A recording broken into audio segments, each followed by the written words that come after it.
ഓം ഗുരവേ സർവലോകാനാം ഭിഷജേ ഭവരോഗിണാം നിധയേ സർവവിദ്യാനാം ദക്ഷിണാമൂർത്തയേ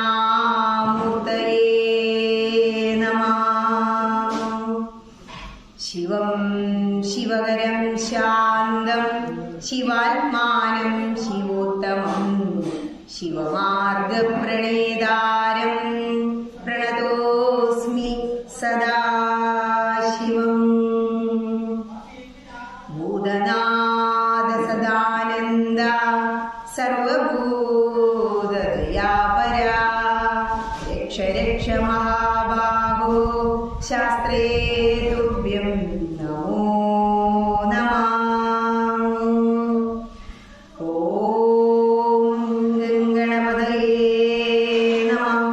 ഓം സരസ്വത്യേ നമഃ. ഹര ഹര മഹാദേവ ഹര ഹര ശിവശങ്കര പാർവതീപതയേ നമഃ. എല്ലാവർക്കും നമസ്കാരം. ഇന്ന് മഹാശിവരാത്രി. ഒരു മഹാക്ഷേത്രമാണ്. എങ്ങനെയാ മഹാക്ഷേത്രമാണെന്ന് നമുക്ക് മനസ്സിലാവുക? പ്രദക്ഷിണ വഴിയിലൂടെ വരുമ്പോ വലിയ ബലിക്കല്ലുണ്ടല്ലോ പുറത്ത്, അത് കാണുമ്പോൾ നമുക്ക് മനസ്സിലാക്കാം ഇതൊരു മഹാക്ഷേത്രമാണ്. ഒരു ക്ഷേത്രം എന്ന് പറഞ്ഞാൽ നമ്മുടെ ശരീരം തന്നെയാണെന്നാ പറയുക. ശരീരത്തിന്റെ എല്ലാ അംഗങ്ങളും അവയവങ്ങളും ഒരു മഹാക്ഷേത്രത്തിന് ഉണ്ടായിരിക്കും. ആ പ്രതിഷ്ഠ നിങ്ങൾ ശ്രദ്ധിച്ചിട്ടുണ്ടോ? മഹാദേവന്റെ ആ പ്രതിഷ്ഠ അതേ ഉയരത്തിലായിരിക്കും പുറത്തുള്ള ബലിക്കല്ല്, ഭഗവാന്റെ അരക്കെട്ടാണ്.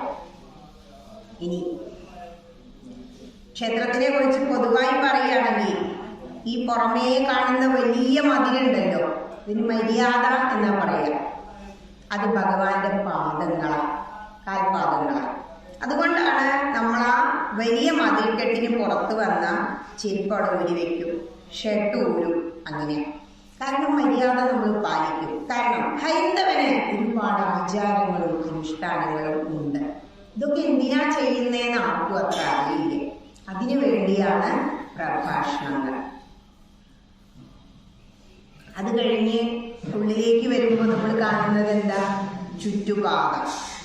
അത് ഭഗവാന്റെ കാലുകളാണ്. അതുകൊണ്ടാണ് പ്രദക്ഷിണം വയ്ക്കുമ്പോൾ സാവകാശം നടക്കണം എന്ന് പറയുന്നത്. അരമേനിച്ച് കൂടിയാണ് നടക്കുന്നത്. ക്ഷേത്രം ഇതം ശരീരം കൗന്ദേയ ക്ഷേത്രമിത്യഭിധീയതേ. ഹേ കുന്തിപുത്ര, ശരീരം ക്ഷേത്രമാകുന്നു എന്നാണ് ഭഗവത്ഗീതയിൽ ഭഗവാൻ പറയുന്നത്. അതുകൊണ്ട് ക്ഷേത്രത്തിൽ വരുമ്പോൾ നമ്മൾ ആ ഒരു ചിന്തയോടുകൂടി വേണം ക്ഷേത്രത്തിനകത്തേക്ക് പ്രവേശിക്കാൻ. പിന്നെ ഇനിയും അകത്തേക്ക് വരുമ്പോൾ പുറത്ത് ബലിപീഠം കണ്ടു നമ്മൾ. അതാണ് ഭഗവാന്റെ അരക്കെട്ട്. അതിനപ്പുറത്ത് ഒരു കൊടിമരം ഉണ്ടായിരിക്കും മഹാക്ഷേത്രത്തിന്. അത് ഭഗവാന്റെ നട്ടല്ല. ഇനിയും അകത്തേക്ക് കയറുമ്പോൾ മുഖത്ത് ഒരു മുഖമണ്ഡപം കണ്ടില്ലേ? ഭഗവാന്റെ ശ്രീകോവിലിന് മുന്നിലായി ഒരു മുഖമണ്ഡപം ഉണ്ട്. ഭഗവാന്റെ കഴുത്താണത്. നാമജപം, വേദജപം നടക്കേണ്ടത് അവിടെയാണ്. തിരുമേനി അവിടെ നിന്ന് ജപിക്കുന്നത് കാണാൻ കഴിയും.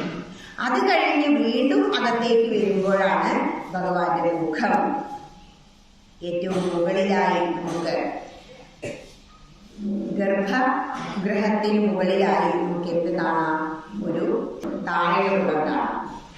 അങ്ങനെ ഭഗവാന്റെ മുഖം മുതൽ കവിൾ, കഴുത്ത്, ശരീരം, അരക്കെട്ട്, നട്ടെല്ല്, പാതാരബിന്ദങ്ങൾ, പാദങ്ങൾ, ഇങ്ങനെ ഭഗവാനെ നീണ്ടു നിവർന്ന് കടന്നാൽ അത് തന്നെയാണ് ഒരു ക്ഷേത്രം. നമ്മുടെ ശരീരത്തിനോട് കുടിക്കുന്നു ക്ഷേത്രത്തിൽ.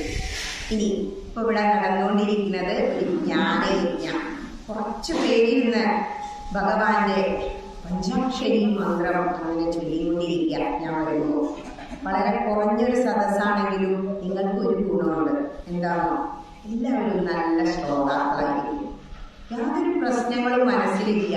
സമാധാനമായി മഹാദേവ മഹാദേവന്റെ ഈ നല്ല ഒരു അന്തരീക്ഷത്തിൽ വന്ന് നമ്മളങ്ങനെ സമാധാനമായി സ്വസ്ഥമായി നിന്ന് ശിവപഞ്ചാക്ഷരി മന്ത്രം ചൊല്ലുക. അതും ഒരു ശിവരാത്രി നാളിൽ. എന്താ ശിവരാത്രിയുടെ പ്രത്യേകത? നമ്മൾ പറയും മഹാശിവരാത്രി കുംഭമാസത്തിൽ ചതുർദശി കറുത്തപക്ഷത്തിലാണ് നമ്മൾ ശിവരാത്രി ആഘോഷിക്കുന്നത്.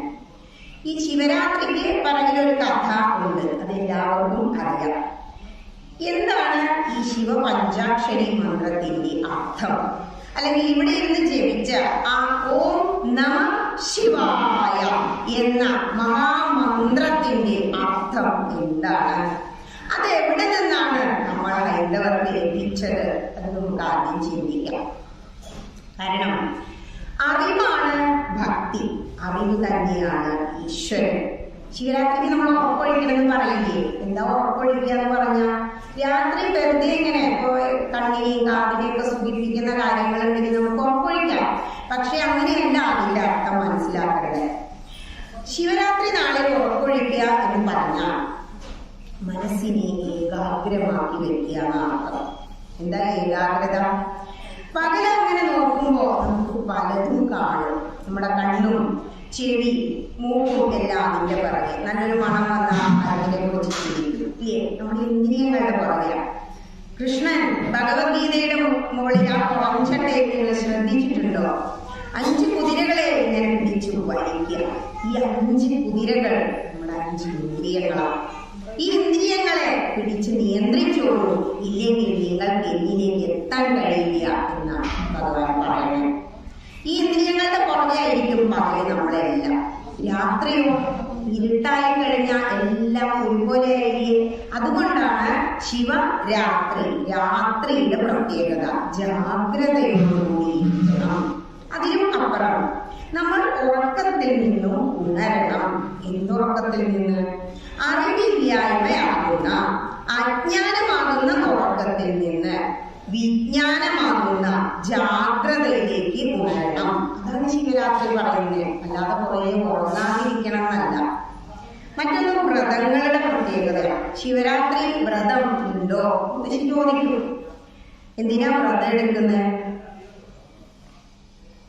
ശരീരവും മനസ്സും പരിശുദ്ധമാക്കാൻ വേണ്ടിയിട്ടാണ് നമ്മൾ വ്രതങ്ങൾ എടുക്കുന്നത്. ഹിന്ദു ഒരിക്കലും നിങ്ങളുടെ ശരീരത്തെ പീഡിപ്പിച്ചുകൊണ്ടുള്ള വ്രതം എടുക്കണം എന്ന് പറയുന്നില്ല മറ്റു മതസ്ഥരെ പോലെ. നമ്മളോട് എന്താ പറയുന്നത്? മുത്തശ്ശി പറയും ശരീരം കൊണ്ട് വേണ്ടി വ്രതം എടുക്കണ്ട. ഇവിടെ ക്ലോസ്. ആദ്യം പറയും ഉപവാസം എടുക്കണം കേട്ടോ, ഇന്ന് ശിവരാത്രിയാ. അപ്പൊ തീരുമാനിക്കും ഇന്ന് ശുദ്ധോപവാസം എടുക്കാം. കാരണം എന്താണോ, നമ്മളുടെ ശരീരത്തിൽ ഒരു ഒഴിവില്ലാത്തൊരവയവം ഇല്ല, നമ്മുടെ വയറാണ് അല്ലേ? ഈ ഒരു വയറിനെ സുഖിപ്പിക്കാൻ നമ്മൾ എന്തൊക്കെ ഒന്നാ ചെയ്യുന്നത്? രാവിലെ എഴുന്നേൽക്കാം.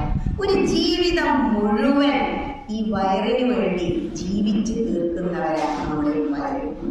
ഒരു നിമിഷം നമ്മളൊന്ന് ഇരുന്ന് ഇതേപോലെ ഒരു മഹാദേവന്റെ സന്നിധിയിൽ അങ്ങനെ വന്നിരുന്ന് ഒരു നിമിഷം ചിന്തിക്കണം.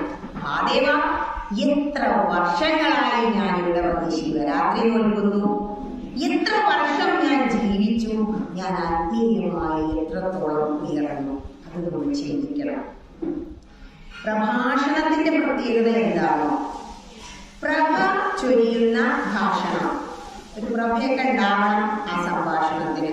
അതിനും അപ്പുറം സംഘർഷങ്ങളെ ലഘൂകരിക്കാൻ കഴിയുന്നതാണ് ഭക്തി പ്രഭാഷണം.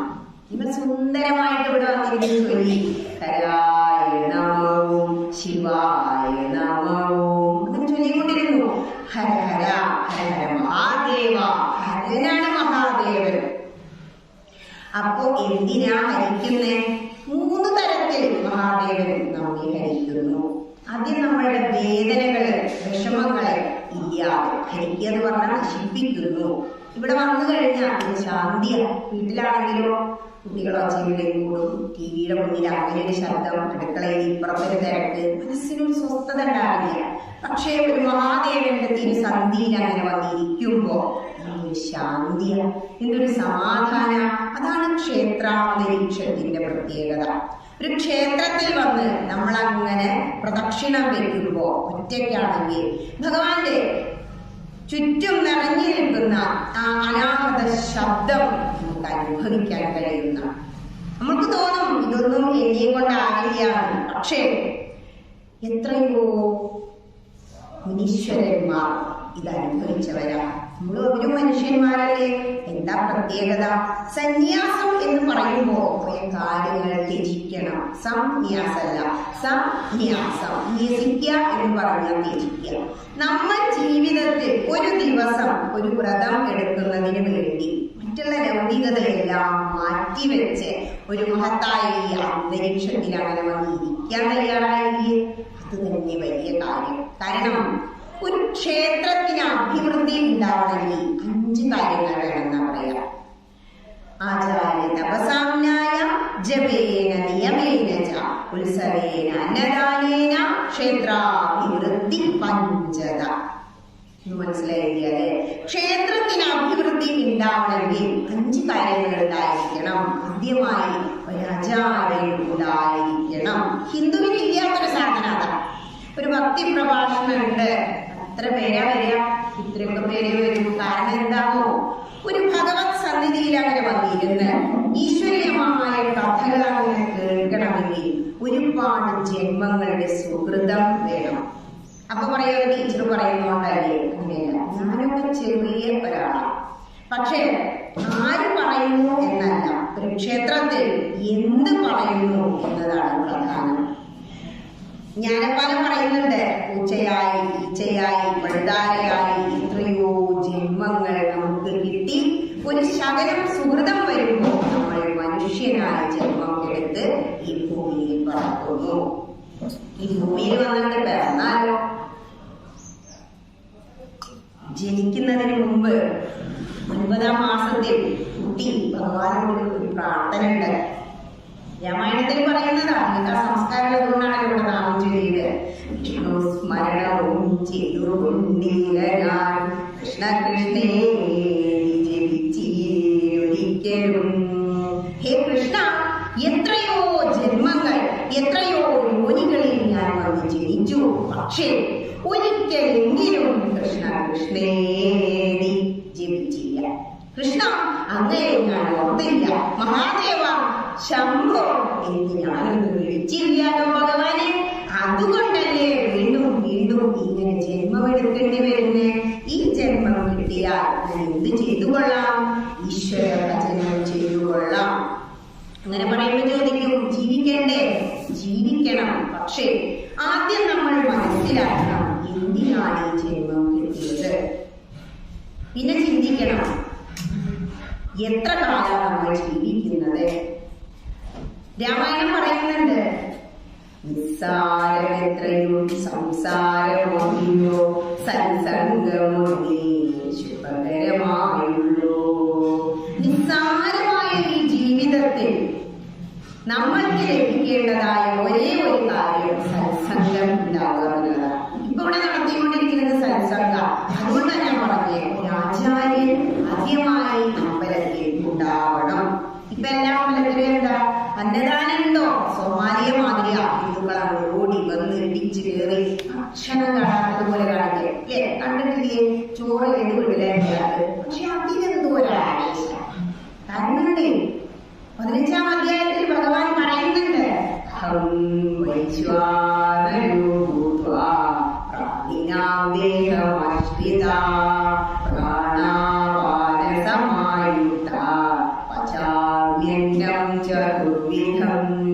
ഹേ കുന്തിപുത്ര, അഹം വൈശ്വാനരോ, ഞാൻ വൈശ്വാനരനാകുന്നു.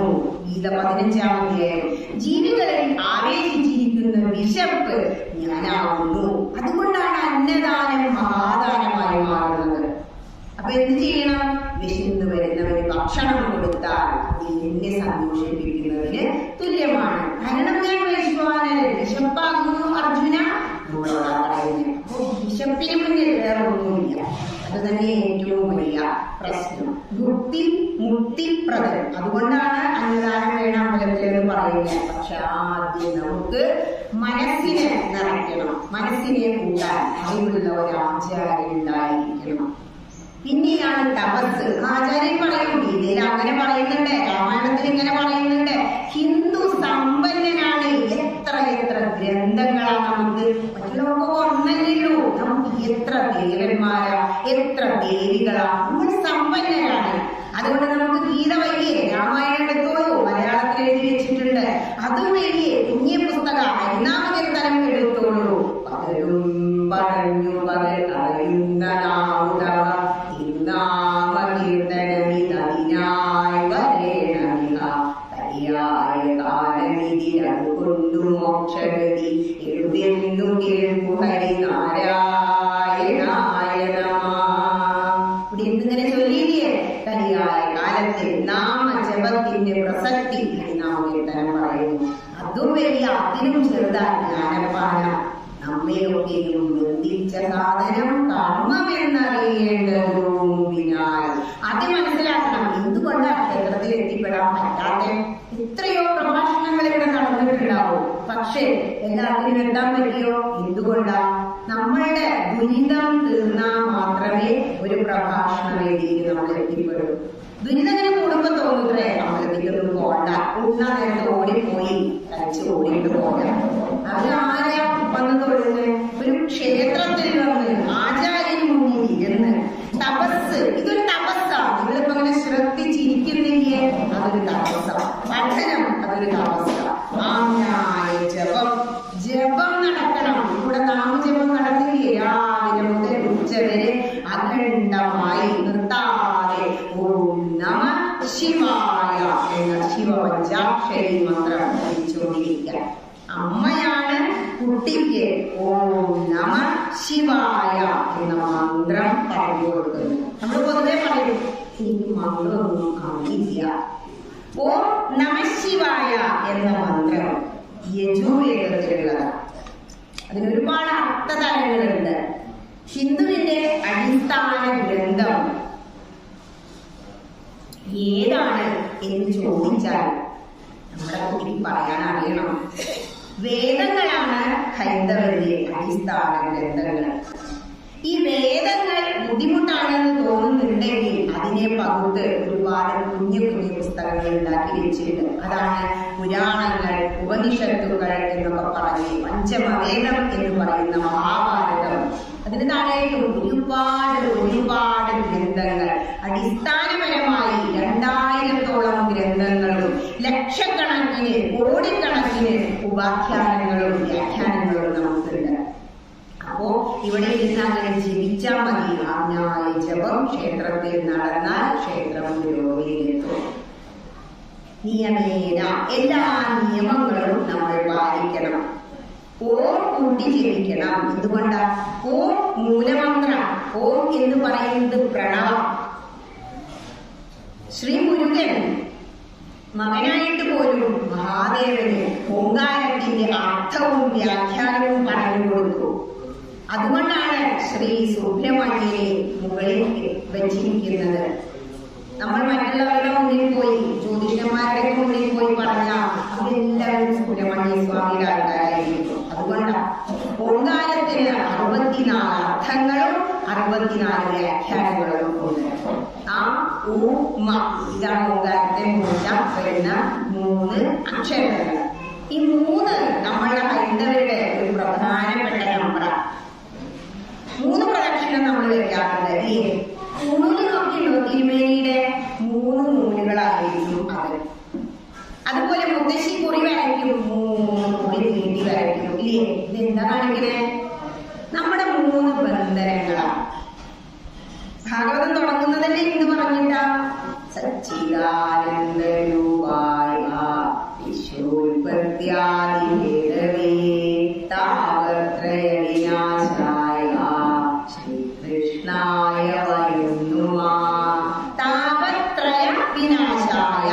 ഹേ മനുഷ്യ, നിനക്ക് 3 ദുഃഖങ്ങളേ ഉള്ളൂ. ഏതൊക്കെയാ 3 ദുഃഖങ്ങൾ?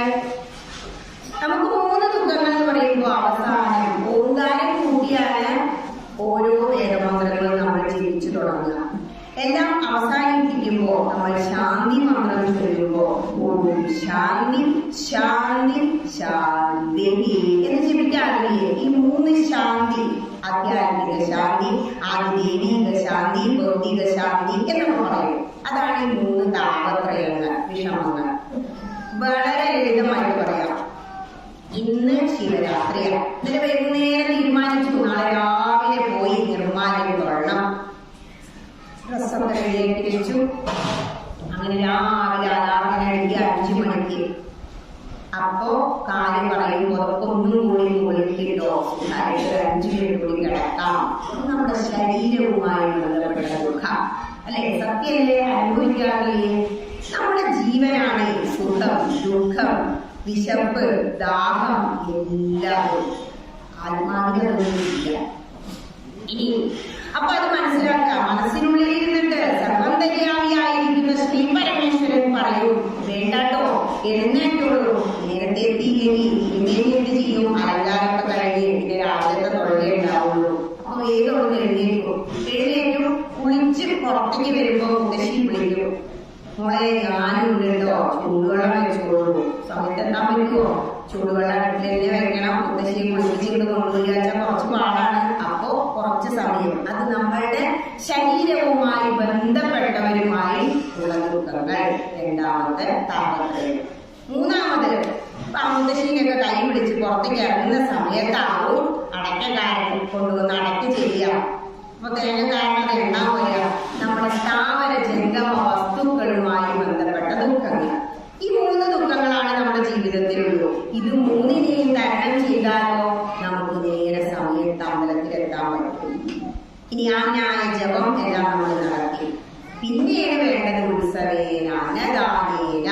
പിന്നെയാണ് അമ്പലത്തിൽ ഉത്സവം വേണ്ടത്. അപ്പോ ആചാര്യന് മുന്നിൽ ഇരുന്ന് പ്രഭാഷണങ്ങൾ കേട്ട് തപസ് പോലെ ഇരുന്ന് ഗ്രന്ഥപാരായണവും നാമജപവും നടത്തി, ആജ്ഞായ ജപം നടത്തി, ഉത്സവങ്ങൾ ആഘോഷിച്ച് അവസാനം അന്നദാനം കഴിക്കണം. അങ്ങനെയാണ് ഹൈന്ദവന്റെ ചിട്ട. ഇപ്പൊ എല്ലാ അമ്പലങ്ങളിലും അന്നദാനവും സൗകര്യവും ഒക്കെ ആയിട്ടുണ്ട് അല്ലേ?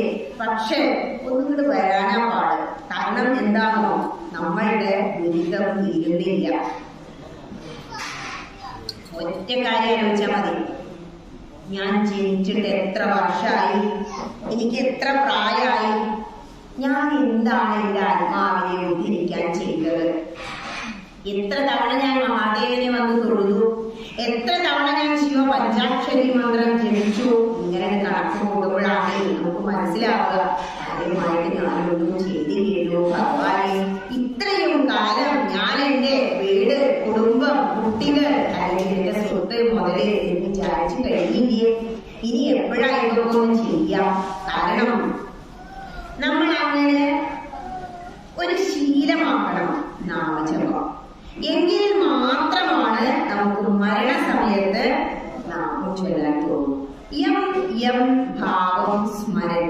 ഏതൊരു ഭാവം ഓർത്തുകൊണ്ടാണോ നീ മരിക്കുന്നത്, നീ അത് തന്നെയായി മാറും. അപ്പൊ ചോദിക്കും, വിദ്വാങ്കൻ എന്ന ധരണീശെന്തു കാണിച്ചൊരു മോത്തേന നീപ്പാരുമെന്തു വഴി.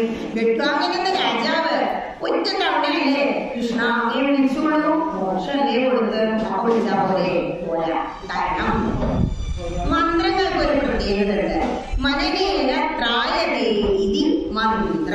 ഞാൻ പറഞ്ഞു, ഓം നമ ശിവായ, യജുർവേദത്തിലെ മന്ത്രം.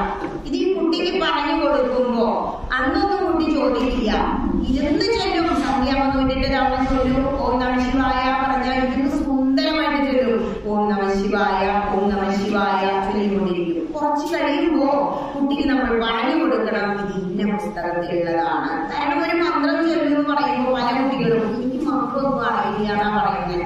സന്ധ്യക്ക് നാമം ചൊല്ലാറുണ്ടോ? ഉണ്ട്. എന്താ ചൊല്ലുക? നമ ശിവായ ചൊല്ലും. മന്ത്രാണ്. ആദ്യം മനസ്സിലാക്കണം. നമ്മുടെ വിചാരം എന്താണോ, നമുക്കൊന്നും ഇതിന് പാടില്ല. അരുത് എന്ന് പറയുന്ന ഒരു സംസ്കാരം ഹിന്ദുവിന്റെ വീട്ടിൽ മാത്രം നമുക്ക് കാണാൻ കഴിയുക. കുട്ടി എന്ത് ചെയ്താലും അയ്യോ അത് തെറ്റാ, അരുത് ചെയ്യണ്ടാട്ടോ കുട്ടി പറയും. പക്ഷെ ഈ അരുത് കാരണം ആരും കൊണ്ടുകൊടുക്കാതെയായി. പണ്ട് മുത്തശ്ശി പറഞ്ഞു, രാമായണം പട്ടിണിക്ക് ഇടരുതോ പാപ്പ. എന്ത് തീരുമാനിച്ചു? എന്നെ വേണ്ട, കുടിയിരിക്കുമ്പോ വാങ്ങിയിരുന്നതാ. പട്ടിണിക്കാ പാപ്പല്ലേ? അതല്ല മുത്തശ്ശി പറഞ്ഞു. രാമായണം ദിവസേന ഒരു പേജെങ്കിലും വായിക്കണം. ഏതെങ്കിലും ഒരു ഗ്രന്ഥം ദിവസേന ഒരു വീടാണെങ്കിൽ ഒരു പേജെങ്കിലും നിങ്ങൾ വായിക്കണം. വായിക്കാതിരിക്കരുത് എന്ന് പറഞ്ഞപ്പോ എന്താ മനസ്സിലാക്കി? അയ്യോ, അത് പാപാണ്, വായിക്കേണ്ട, അത് ഉപേക്ഷിച്ചു. അതാണ് ഇന്നും പറ്റിയ വലിയൊരു തെറ്റ്. ഇനി ഓം നമ ശിവായ എന്ന മന്ത്രത്തിന്റെ അർത്ഥം എന്താണെന്ന് ചിന്തിക്കാം. കാരണം ഒരു പ്രഭാഷണ വേദിയിൽ അങ്ങനെ ഇരുന്ന് കഴിയുമ്പോ എന്തെങ്കിലും പുതിയ കാര്യങ്ങൾ നിങ്ങൾക്ക് കിട്ടണം. അപ്പോ പലരും അങ്ങനെ കഥ പല ശിവരാത്രികളിൽ പല ആചാര്യന്മാർ നിങ്ങളോട് പറഞ്ഞിട്ടുണ്ടാവും. പക്ഷെ ഈ നമശിവായ മന്ത്രത്തിന്റെ അർത്ഥം എന്താണ്? മഹാദേവന്റെ ക്ഷേത്രത്തിൽ വന്നാൽ നമ്മൾ എന്താണ് ധ്യാനിക്കേണ്ടത്? ഭഗവാനെ എത്ര തലയുണ്ടായിട്ടാണ് നിങ്ങൾ ധ്യാനിക്കാറുള്ളത്? മഹാദേവന്റെ തലയിലും നിങ്ങൾ വിചാരിക്കൂ. ധേയ പഞ്ചമുഖോ രുദ്ര, ശ്രീ രുദ്രനെ 5 മുഖങ്ങളും 5 ആയുധങ്ങളോടും കൂടി നമ്മൾ ധ്യാനിക്കണം. അതാണ് ധേയ പഞ്ചമുഖോ രുദ്ര എന്ന് പറയുന്നത്. 5 ഭൂഷണങ്ങളും 5 ആയുധങ്ങളും. അപ്പൊ ആദ്യം ചോദിക്കും, 5 തലകളോ? അതേതൊക്കെയാ? മഹാദേവന്റെ 5 ഭാവങ്ങളാണ് നമ്മൾ ഇവിടെ വന്ന. എന്താണ് നിങ്ങളുടെ അമ്പലം നോക്കൂ, മഹാക്ഷേത്രം, എത്ര വലിയ ഗർഭഗൃഹം, എത്ര ഉയരത്തിലാ മഹാദേവന്റെ പ്രതിഷ്ഠ. ആ മഹാദേവന്റെ നട അടച്ചൂലോ, ഹേ ശംഭോ എന്ന് മനസ്സ് വേദനിച്ച് അകത്തിക്കാൻ കയറിയപ്പോ തിരുമേനികൾ വന്നു. പ്രസാദം വേണമെന്ന് ചോദിച്ചു. നാട്ടെടുത്ത് തുറന്നു. അതിലുള്ളവരുടെ കഴിവല്ല കേട്ടോ. മഹാദേവൻ അവിടെ ഇരുന്ന് കാണുക, എന്റെ ഒരു ഭക്ത അവിടെ എത്തിയിട്ടുണ്ട്, ഒന്ന് തുറന്ന് പ്രസാദിക്കണം. ആ വാതിലൂടെ കാണുന്നുണ്ടായിരുന്നു. പക്ഷേ മഹാദേവൻ അത് മനസ്സിലാക്കിയത് അനുഗ്രഹിച്ചതാ. തിരുമേനി വന്നു, വാതിൽ തുറന്നു, പ്രസാദവും തീർത്ഥവും കിട്ടി. പല ക്ഷേത്രങ്ങളിലും തിരുമേനിമാർക്ക് തീർത്ഥം തരാൻ ഭയങ്കര മടിയാണ്. പ്രസാദം ഒന്ന് എറിഞ്ഞ് അവരവിടെ പോകും. നമ്മുടെ ഹൈന്ദവനെ ഉയർത്താത്തതിന് വലിയൊരു പങ്ക് അവർക്കുണ്ട്. ഇവിടെ ഇരിക്കുന്നവരെല്ലാവരും ഉണ്ടായിരിക്കാം, എല്ലാവരും അങ്ങനെയാണ് എന്നല്ല കേട്ടോ പറയുന്നത്. ഇനി ഇവിടെ വന്നു, നമ്മൾ തൊഴുത് അങ്ങനെ നിന്നു. ഹിന്ദുവിന്റെ കുഴപ്പം എന്താണോ, ചെറിയ കുട്ടിയാകുമ്പോ അച്ഛനും അമ്മയും അമ്പലത്തിലേക്ക് കൊണ്ടുവന്നു, തൊഴുതു, നമസ്കരിച്ചു, അവരും അത് ചെയ്തു. അവർക്ക് ഉയർച്ചയില്ല. ആ LKG 60 വയസ്സായാലും അഭിനയിക്കും. അത് മാത്രം പോരാ, ഉപനിഷത്തുക്കൾ പറയുന്നുണ്ട്, നമ്മുടെ പുരാണ ഗ്രന്ഥങ്ങൾ പറയുന്നുണ്ട്, നേതി നേതി ഇതൊന്നും അല്ല, ഇനിയും മുന്നോട്ട് പോകണം എന്നുള്ളത്. അവിടെ വന്നു നിന്നാൽ കണ്ണടച്ചു തൊഴണോ തുറന്നു തൊഴണോ സംശയ. കണ്ണങ്ങനെ തുറന്ന് മഹാദേവന്റെ അലങ്കരിച്ച പ്രതിഷ്ഠ നമ്മൾ കണ്ണടയിൽ കാണണം.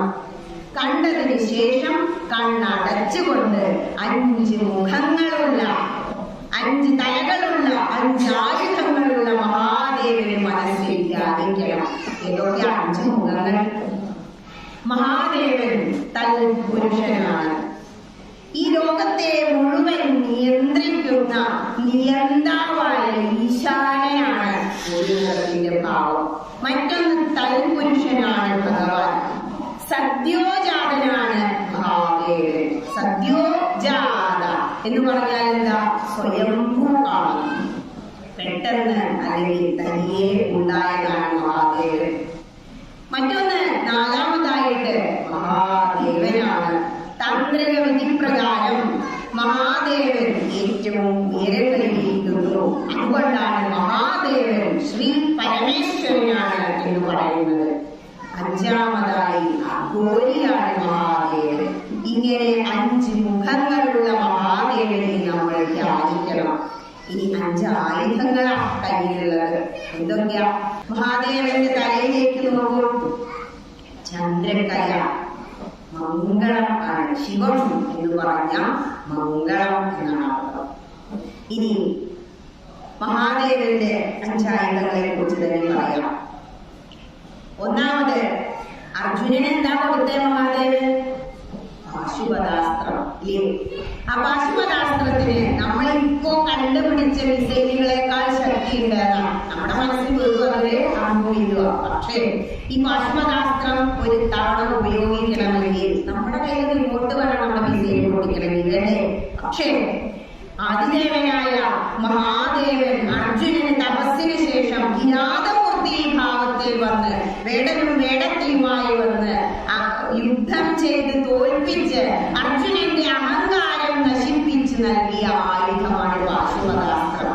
അത് വാക്കുകൊണ്ട്, നോക്കുകൊണ്ട്, മനസ്സുകൊണ്ടും അങ്ങും ഇങ്ങും ഉപയോഗിച്ചു അവർക്ക് പ്രയോഗിക്കാം.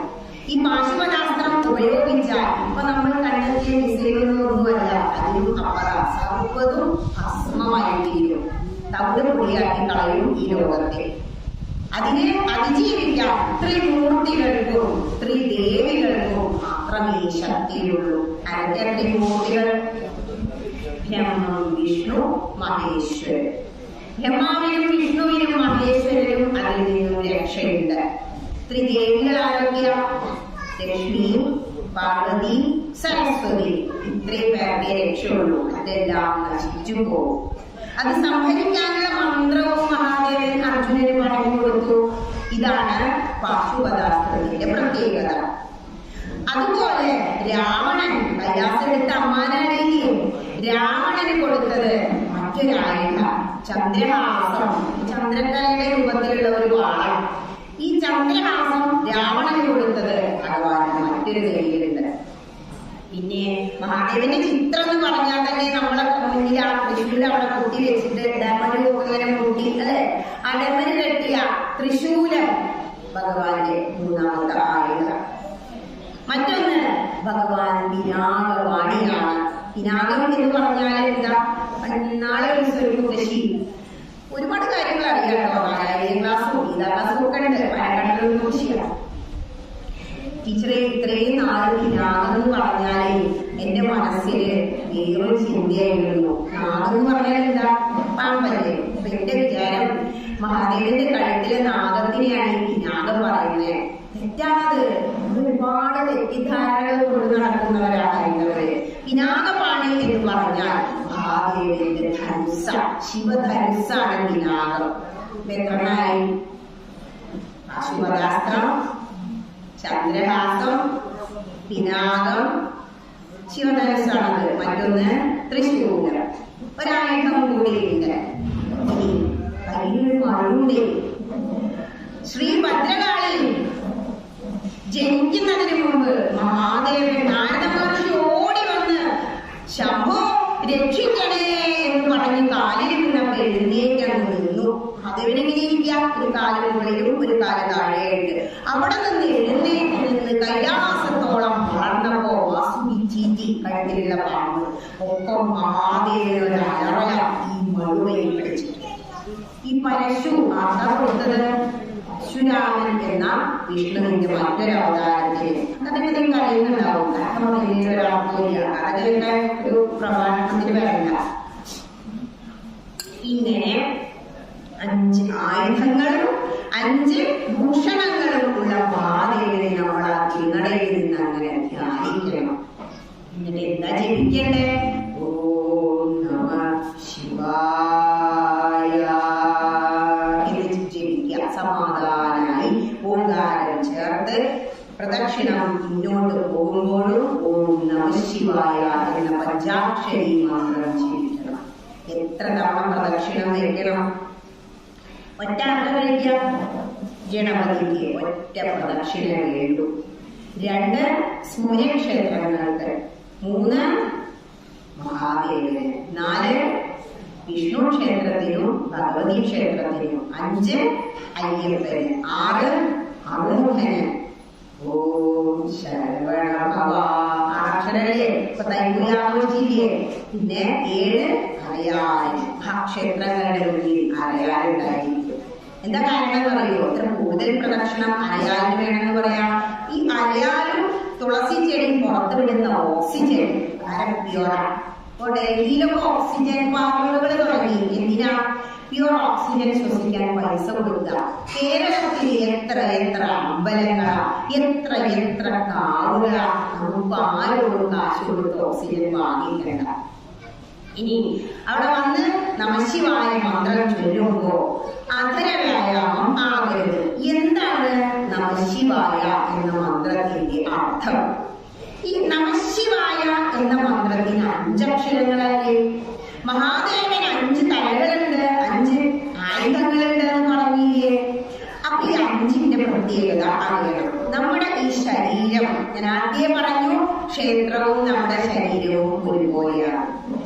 നമ്മൾ ഈ 5 എന്താണെന്ന് ആദ്യം മനസ്സിലാക്കുമ്പോൾ ഈ ശരീരം നിർമ്മിച്ചിരിക്കുന്നത് പഞ്ചഭൂതങ്ങൾ കൊണ്ടാണ്. എന്തൊക്കെയാ പഞ്ചഭൂതങ്ങൾ?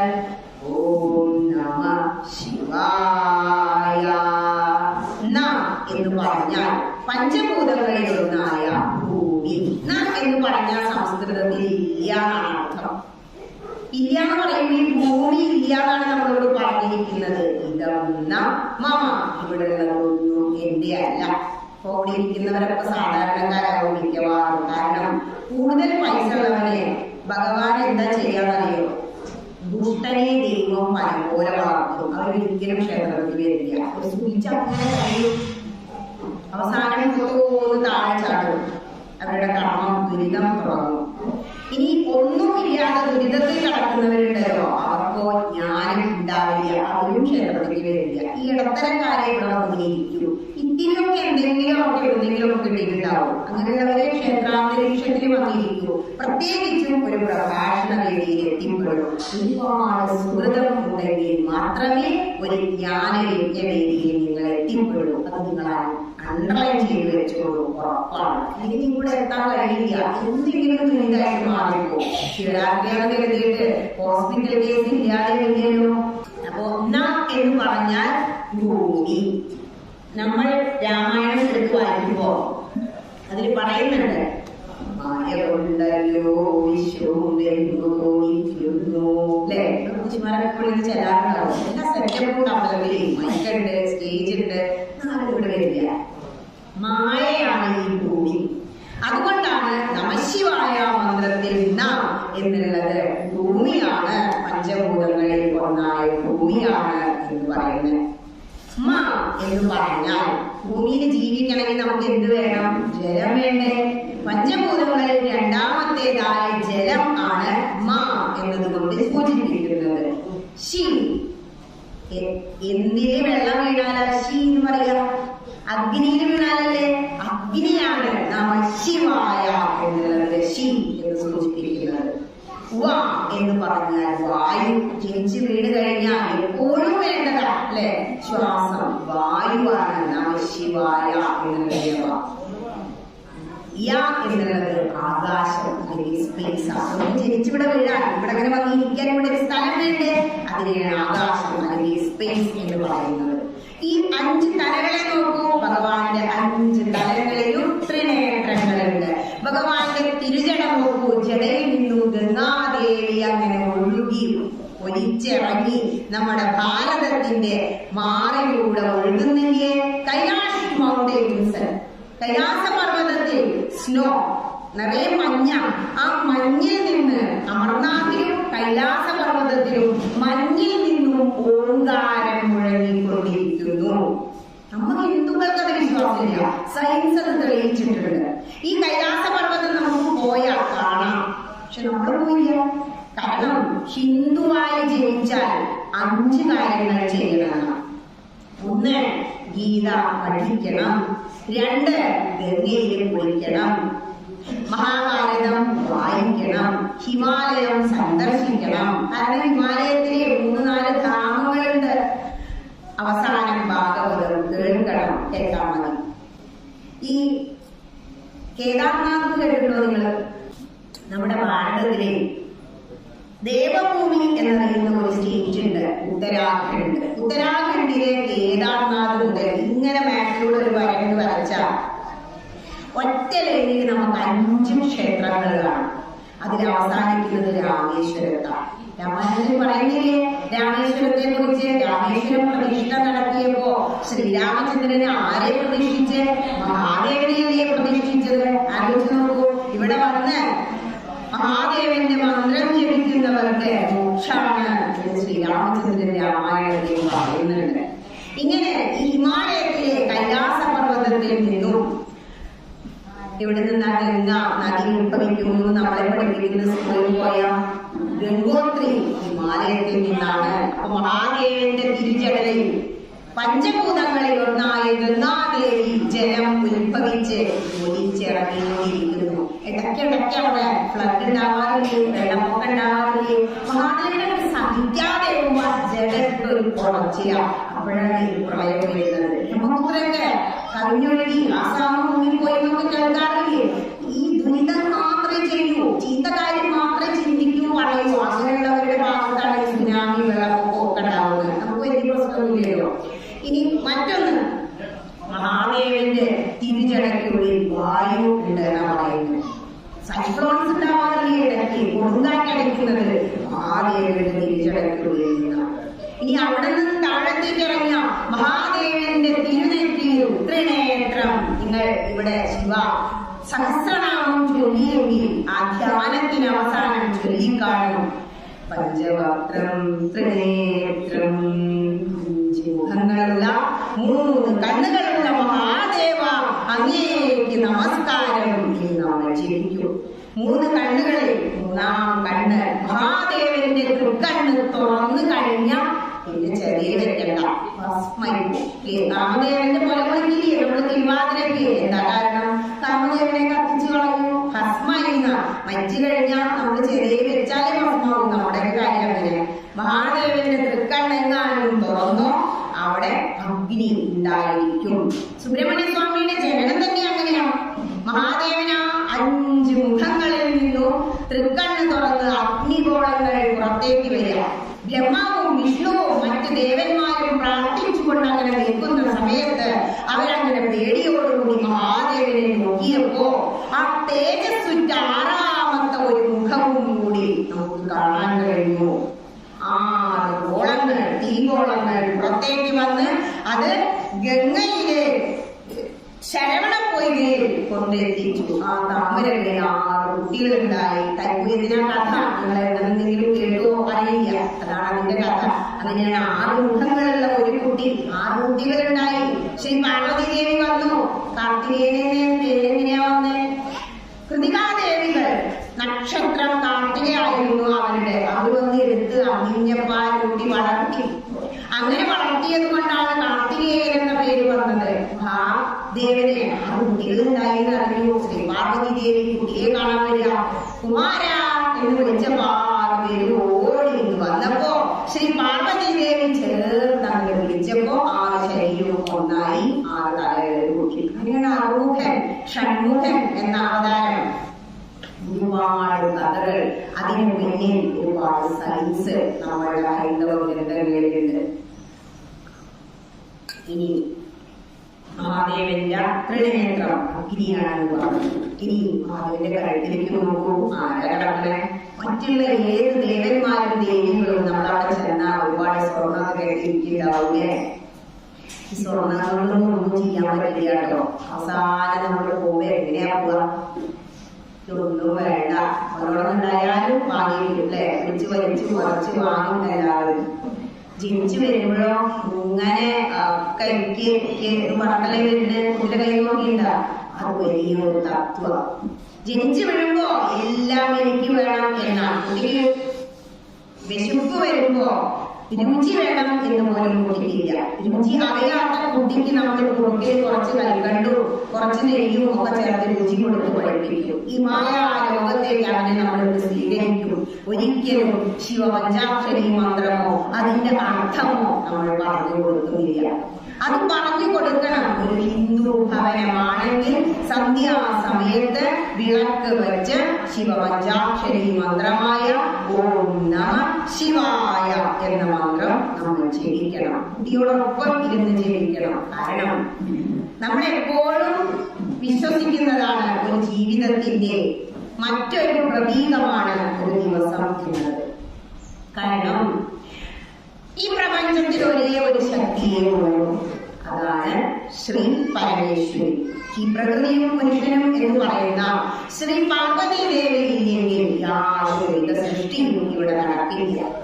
നമ്മൾ ആ ഹരിനാമകീർത്തനം എടുത്ത് നോക്കുമ്പോ പറയുന്നുണ്ട്, ഓങ്കാരമായ ഒരു മൂന്നായി തിരിഞ്ഞുടനെ അങ്കാരമായ താൻ തന്നെ സാക്ഷിയല്ലോ. ഹേ ശ്രീ പരമേശ്വര, മഹാദേവ, ആദിദേവ, അങ്ങ് തന്നെയല്ലേ തിരിഞ്ഞ് ബ്രഹ്മവും വിഷ്ണു മഹേശ്വരന്മാരായി മാറിയില്ലേ? അതിന് ശ്രീ പരമേശ്വരനാണ് ആദ്യം ഉണ്ടായത് എന്നുള്ളത് കൊണ്ടാണ് ആദിദേവനാണ് മഹാദേവൻ എന്ന് പറയുന്നത്. ഈ ബ്രഹ്മാണ്ടത്തിനെ കുറിച്ച് പറയുന്നുണ്ട്. നമ്മളുടെ ബ്രഹ്മവൈവർത്ത പുരാണം എന്ന് പറയുന്ന ഒരു പുരാണമുണ്ട്. 18 പുരാണങ്ങളിലുണ്ട്. ഈ 18നും ഒരു പ്രത്യേകത ഉണ്ട് കേട്ടോ. ഹിന്ദുവിന്റെ ഒരു നമ്പറാണ് 18.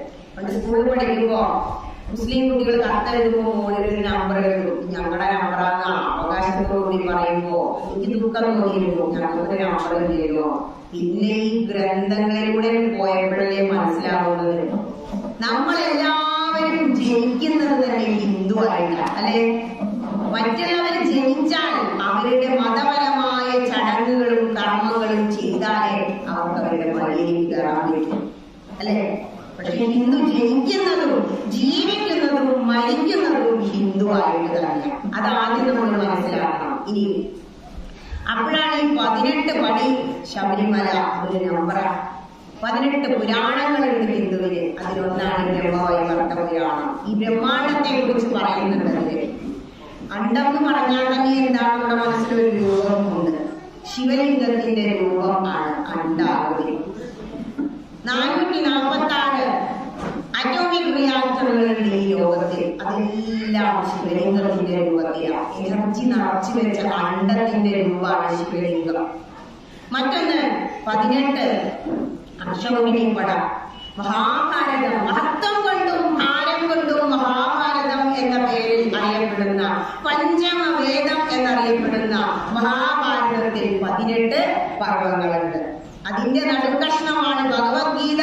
അതിന് 18 അധ്യായങ്ങളുണ്ട്, അല്ലേ?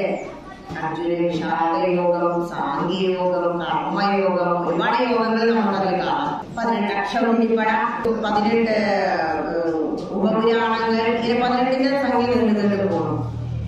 ഏതായാലും ഈ 18നെ കുറിച്ച് മറ്റുള്ളവര് പറയുമ്പോ അയ്യപ്പസ്വാമിയുടെ 18 പടി ഇങ്ങനെ പറഞ്ഞ് അവരുടെ മുന്നിൽ നമ്മുടെ കുട്ടികൾക്ക് ജയിച്ചു നിൽക്കാനാവണം.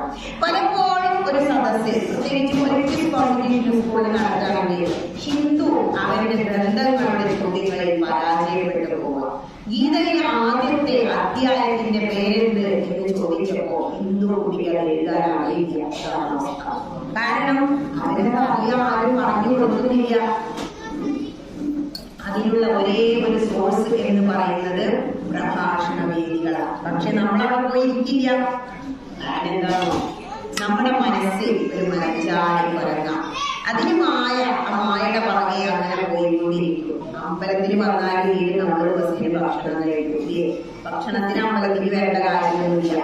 പക്ഷെ എന്തോ ഒരു കാര്യമുണ്ട് അമ്പലത്തിൽ. ശിവരാത്രിയാണ്, അങ്ങനെ ബോധം മനസ്സിൽ കയറിയില്ലേ?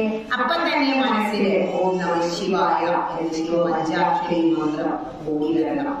മന്ത്രങ്ങളെ കുറിച്ച് മനനം ചെയ്യുന്നതോടും നമ്മുടെ മെന്റൽ പവറിനെ ഉയർത്താനുള്ള കഴിവ് മന്ത്രങ്ങൾ കൊണ്ട് എന്ന ബോധം നമുക്കുണ്ടാവണം. ഇനി ക്ഷേത്രത്തിൽ വന്നു ഒരു ഓട്ടപ്രദക്ഷിണം കഴിച്ചു പോയി, പുറത്തു നോക്കൂ, രാവിലെ വന്ന് പ്രദക്ഷിണം വെച്ചാൽ എന്താണ് ഫലം? എത്ര പ്രദക്ഷിണം വെക്കണമെന്ന് പറഞ്ഞു. നമ്മൾ രാവിലെ വന്നു മഹാദേവനെ കണ്ടു തൊഴുതു പ്രദക്ഷിണമൊക്കെ വെച്ചു. പലരും ചോദിക്കും, കുട്ടികളോട് പറഞ്ഞ ഇത് പോയിട്ട് ഇവിടെ തൊഴുതാ പോലെ. കാരണം സർവ്വവ്യാപിയാണ് ഭഗവാൻ, സത്യ.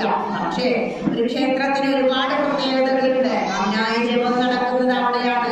മന്ത്രങ്ങൾ കൊണ്ട്, വേദമന്ത്രങ്ങൾ കൊണ്ട് ഭഗവാനെ ഒരുപാട് തരം പൂജകൾ നടത്തുന്നുണ്ട്. അവിടെ ശക്തി കൂടുതലായിരിക്കും. അതാണ് ക്ഷേത്രങ്ങളുടെ പ്രത്യേകത. 3 പിരിഞ്ഞു എന്ന് പറഞ്ഞു, ബ്രഹ്മ വിഷ്ണു മഹേശ്വരന്മാരുണ്ടായെന്ന് പറഞ്ഞു. പക്ഷെ ഈ പ്രപഞ്ചത്തിലെ ആ ശക്തിയെ ആരാധിക്കുന്നതിന് പണ്ട് കാലത്തൊന്നും ക്ഷേത്രങ്ങൾ ഉണ്ടായിരുന്നില്ല. പിന്നീട് ഈ പ്രകൃതീശ്വരിയെ ആരാധിക്കാൻ ഒരു കേന്ദ്രം വേണം എന്ന് മനസ്സിലാക്കിയ മനുഷ്യർ ക്ഷേത്രങ്ങൾ നിർമ്മിച്ചു. ക്ഷയായതേ ഇതി ക്ഷേത്ര. ക്ഷയത്തിൽ നിന്നും നമ്മളെ ത്രാണനം ചെയ്യാൻ കഴിവുള്ളതാണ് ക്ഷേത്രങ്ങൾ.